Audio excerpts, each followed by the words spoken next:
कंचन के बेटे ऋषि की शादी कहीं नहीं हो रही थी। एक तो ऋषि मोटा, ऊपर से कमाई भी कोई खास नहीं। लेकिन कंचन को तो शौक था मॉडर्न बहू लाने का, और उसे एक दिन ऐसी लड़की मिल भी जाती है।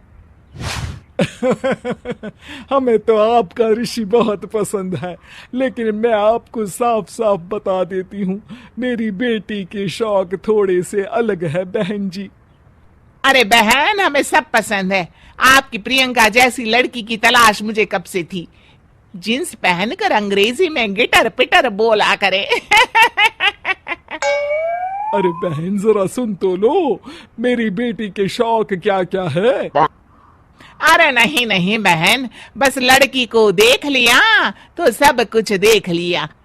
आप ना शादी की तैयारी करो, और वो जरा सामान की लिस्ट भी दी है ना मैंने।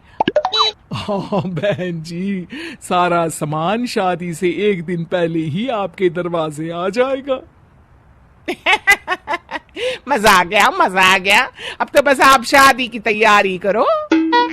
प्रियंका के माता पिता के जाने के बाद कंचन का पति उससे कहता है, अरे भाग्यवान, तुम तो कुछ ज्यादा ही जल्दी दिखा रही थी शादी की। अरे बोलने तो देती, लड़की की माँ क्या बोलना चाह रही थी। अरे आप चुप रहिए जी, कुछ पता भी है आपको, बस मुफ्त में बोले जा रहे हैं। मेरी दोस्त शशि की बहू देखी, लंबी पतली और पढ़ी लिखी, हजारों में कमाई और संस्कारी भी। अरे पर जब वो मेरी बहू देखेगी तो जल भुन जाएगी। लेकिन तुम तो शादी ऋषि के लिए कर रही हो ना, या शशि के लिए? तुम्हारा लड़का कुछ कमाता भी नहीं है, और शरीर भी भगवान की दुआ से फूलता ही जा रहा है। फिर बोले आप हैं? फिर बोले आप? मैंने कहा ना, प्रियंका जैसी जींस पहनकर अंग्रेजी झाड़ने वाली बहू किस्मत वालों को ही मिलती है। चुप रहिए आप। पति के लाख कहने पर भी कंचन ऋषि की शादी प्रियंका से करवा देती है। लेकिन प्रियंका जैसे ही घर में आती है, वैसे ही जोर जोर से चिल्लाकर नाचने लगती है। आज मेरी यार की शादी है, आज मेरी यार की शादी है। अरे नाचो ना नाचो। आज मेरी यार की शादी है। कंचन, उसका पति और ऋषि ये देखकर हैरान रह जाते हैं। लग रहा है बहू को शादी की बड़ी खुशी है। हाँ हाँ, बहू क्यों नहीं, हम भी नाचेंगे। अरे नाचो नाचो जी, मुंह क्या देख रहे हो, चलो चलो नाचो, बहू कह रही है।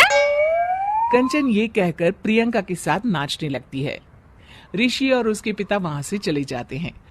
अगले दिन कंचन अपनी सहेलियों को प्रियंका से मिलवाने के लिए घर बुलाती है, जहां शशि भी आती है। अरे शशि, कैसी हो?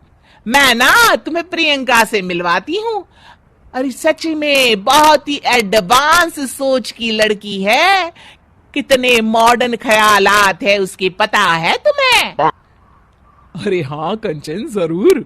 बच्चों की शादी अच्छी ही होनी चाहिए, और वैसे भी तुझे तो शुरू से ही ऊंचे ख्याल की बहू चाहिए थी। तभी कंचन की सहेली कहती है, अरे कंचन, बुलाओ ना प्रियंका को, हम भी मिल ले। अरे बहू प्रियंका, जरा बाहर तो आना। कई बार आवाज देने के बाद भी प्रियंका बाहर नहीं आती है, तो कंचन को बुरा लग जाता है।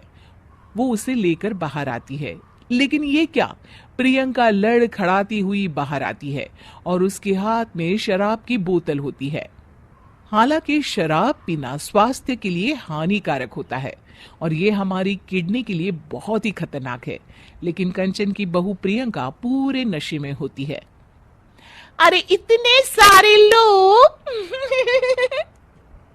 ये कहकर वो शशि के पास जाती है। आंटी जी, पत्ते खेलेंगी, पत्ते। अरे दूर हो, दूर हो, तुम्हारे मुंह से तो शराब की बदबू आ रही है। अरे कंचन, माना तुम्हें मॉडर्न बहू चाहिए, लेकिन आधुनिकता का मतलब ये तो नहीं ना। बुरा ना मानना कंचन, तुम्हें पता था कि तुम्हारे बेटे की कमाई और शरीर दोनों ही ठीक नहीं है, तो तुम्हें उसी हिसाब की लड़की से शादी करवानी चाहिए थी। ऐसा कहकर सभी औरतें वहां से चली जाती है। तभी प्रियंका की माँ कंचन के घर आती है। अरे बहन जी, बड़ी चालाक निकली आप तो। बिना बताए अपनी पियक्कड़ बेटी मेरे लायक बेटे के गले में बांध दी। आय हाय, बड़ी आई बिना बताए। उस दिन जब मैं ये बात बता रही थी तो तुम तो सुनने को भी तैयार नहीं थी। अब भुगतो तुम। ये कहकर वो वहां से वापस चली जाती है। सबके जाने के बाद कंचन अपना सर पकड़ लेती है। हाय रे, आधुनिकता की अंधी दौड़ में मैं अपनी संस्कृति ही भूल बैठी थी। अब तो राम ही बचाए मुझे।